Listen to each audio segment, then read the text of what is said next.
મિત્રો, રાધા રાણીના નામ માત્ર શબ્દો નથી, પરંતુ ભક્તિ, પ્રેમ, શાંતિ અને આત્મિક ઉન્નતિનો સજીવ અનુભવ છે. જ્યારે કોઈ ભક્ત રાધા નામનો જપ કરે છે, ત્યારે તે માત્ર એક દેવીને યાદ કરતો નથી, પરંતુ પોતાના અંતરાત્મામાં રહેલી શુદ્ધ પ્રેમ શક્તિને જગાડે છે. અને આ જ કારણ છે કે શાસ્ત્રોમાં રાધા રાણીના અનેક પવિત્ર જણાવવામાં આવ્યા છે. જેમ કે રાધા, ગોપીશ્વર, રજેશ્વર, કૃષ્ણપ્રિય, મહાભાવ સ્વરૂપિણી, કરુણા ભક્તિદાયિની, ગોવિંદ મોહિની, આનંદમય, બ્રજવિલાસિની, વૃંદાવનેશ્વરી, કૃષ્ણવલ્લભા, હૃદયની શક્તિ, રાસેશ્વરી, દયાસાગર, પ્રેમમૂર્તિ અને શ્યામ સંગીની. બધા નામો અલગ અલગ શક્તિઓ એક માનવામાં આવે છે. અને જ્યારે ભક્ત આ નામોનો જપ કરે છે, ત્યારે તેના જીવનમાં ધીમે ધીમે ચમત્કારિક પરિવર્તન આવે છે. કારણ કે રાધા નામ પોતે જ પ્રેમ અને શાંતિનું માનવામાં આવે છે. આ ઉપરાંત મિત્રો, રા પાપ દૂર થાય અને ભાવથી ભક્તિ પ્રાપ્ત થાય છે. એટલે કે એક જ નામમાં મુક્તિનો માર્ગ છુપાય. મિત્રો, રાધા રાણીના નો મન શાંતિ આવે છે, નકારાત્મક વિચારો ઓછા થાય છે અને દિલમાં શુદ્ધ પ્રેમનો પ્રવાહ વહેવા, જે આજના યુવાનો માટે ખૂબ જ જરૂરી છે. કારણ કે આજકાલ સ્ટ્રેસ, ટેન્શન અને અનિશ્ચિતતા ખૂબ જ વધતી જાય છે. અને આવી સ્થિતિમાં જો કોઈ દરરોજ થોડા મિનિટ માટે પણ મિત્રો રાધે રાધે બોલે, તો તેનું મન સ્થિર થઈ જાય છે અને તે તેના કામમાં વધુ ધ્યાન કેન્દ્રિત કરી શકે છે.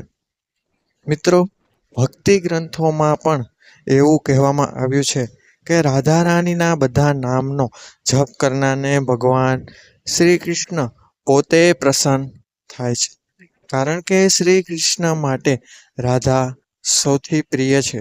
એટલે જો તમે મિત્રો રાધાજીને પ્રસન્ન કરો, તો કૃષ્ણ એટલે કે શ્રી કૃષ્ણ આપોઆપ પ્રસન્ન થઈ જાય છે.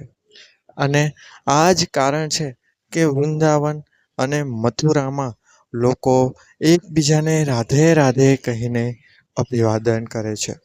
મિત્રો, એકવાર કોમેન્ટ બોક્સમાં પણ પ્રેમથી રાધે રાધે અવશ્ય લખજો. કારણ કે મિત્રો, આ શબ્દ માત્ર શબ્દ નથી, પરંતુ તે એક આશીર્વાદ છે. રાધા રાણીના નામોના જપથી ભક્તને આંતરિક શક્તિ મળે છે, આત્મવિશ્વાસ વધે છે અને જીવનમાં સકારાત્મકતા આવે છે. તેમજ એવું માનવામાં આવે છે કે આ જપ કરવાથી સંબંધોમાં મિત્રો મીઠાશ આવે છે. કારણ કે રાધા પ્રેમનું પરમ પ્રતીક છે. અને જ્યારે કોઈ વ્યક્તિ સતત તેમના નામનો જપ કરે છે, ત્યારે તેના સ્વભાવમાં દયાળુતા, સહનશીલતા અને કરુણા વધે છે, જે જીવનને મિત્રો વધુ સુંદર બનાવે છે. આ ઉપરાંત આધ્યાત્મિક રીતે જોવામાં આવે તો રાધા રાણી રાધીની શક્તિ છે. એટલે કે ભગવાનની આનંદ આપનારી શક્તિ, સકારાત્મક ઉર્જા.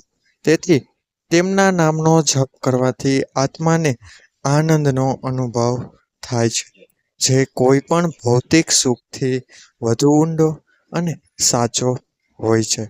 અને આ જ આનંદ માણસને અંદરથી મિત્રો મજબૂત બનાવે છે. કેટલાક ભક્તો એવું પણ અનુભવ કરે છે કે મિત્રો રાધા નામનો નિયમિત જપ કરવાથી તેમના જીવનમાં અચાનક સારા બદલાવ આવે છે.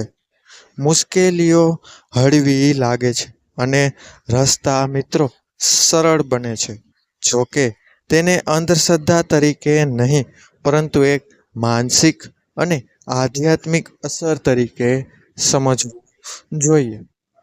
કારણ કે મિત્રો, જ્યારે તમે સતત સકારાત્મક અને પવિત્ર શબ્દોનો જપ કરો છો, ત્યારે તમારું મન અને વિચારધારા બદલાઈ જાય છે. અને મિત્રો, તે જ બદલાવ તમારા નિર્ણયો અને જીવન પર અસર કરે છે. મિત્રો, અંતમાં હું એટલું કહેવા માંગુ છું કે રાધા રાણીના બધા નામોનો સાર એ છે કે તે ભક્તિને ખૂબ ઊંડું બનાવે છે, મનુષ્યના મનને શાંત કરે છે અને જીવનમાં પ્રેમ અને પ્રકાશ લાવે છે. તેથી જો તમે રોજ થોડો સમય કાઢીને રાધે રાધે અથવા તેમના કોઈ પણ નામનો જપ કરો, તો ધીમે ધીમે તમે અંદરથી બદલાતા જશો. અને કદાચ મિત્રો, એ જ સાચો ચમત્કાર છે. તો મિત્રો, આ વિડીયો પસંદ આવ્યો હોય તો એકવાર કોમેન્ટ બોક્સમાં અવશ્ય જરૂર લખજો અને વિડીયોને લાઈક કરજો. ચેનલને સબસ્ક્રાઈબ કરવાનું ભૂલશો નહીં. અને મિત્રો, આ વિડીયોને તમારા તથા કૃષ્ણ પ્રેમીઓને આ વિડીયો અવશ્ય મોકલજો, જેથી તેઓ પણ આ વસ્તુને જાણી શકે, આ આધ્યાત્મિક માહિતી મેળવી શકે. તો મળશું હવે નવા વિડીયો સાથે. ત્યાં સુધી બધાને મારા હર હર મહાદેવ. જય શ્રી રાધે કૃષ્ણ, જય મા ભવાની. રાધે રાધે. ધન્યવાદ. અસ્તુ.